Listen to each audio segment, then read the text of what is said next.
What are you expecting from Zients today? Well, this is a big interview for us. This is the last interview that we have scheduled.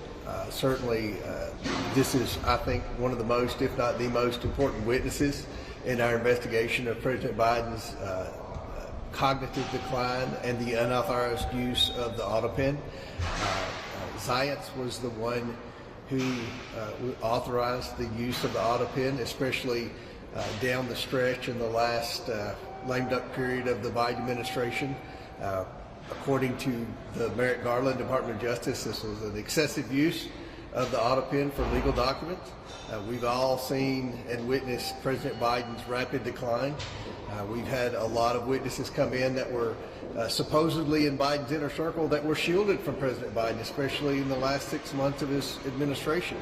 So we believe Zients is the guy that was potentially making a lot of decisions down the stretch and had a lot of responsibility with respect to the unauthorized use of the Autopen. So we have a lot of questions for him today, and as soon as we get some answers, we'll let you know.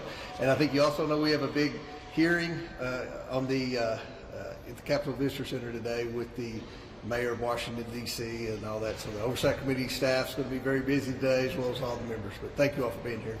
Could you share anything about the next steps after these interviews are done? Well, we're going to look at what we have. We believe we have a lot of information already from the witnesses who have answered questions. They've been pretty forthcoming in their answers. We also have the emails now from the Merrick Garland Department of Justice expressing concern.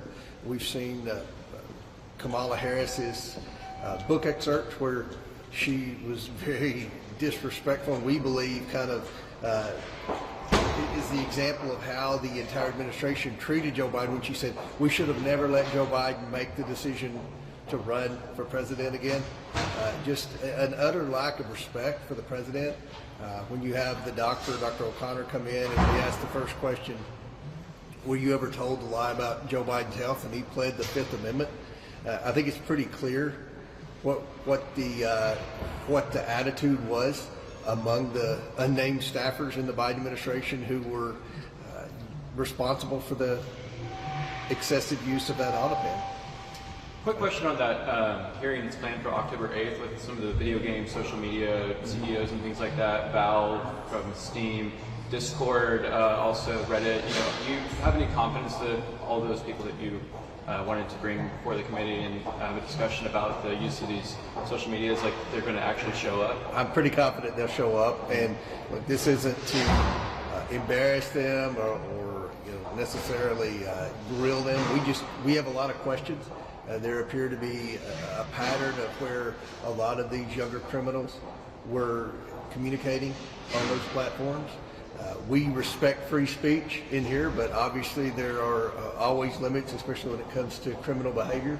So we want to see if there's anything that can be done to understand that better. But thank you all very much.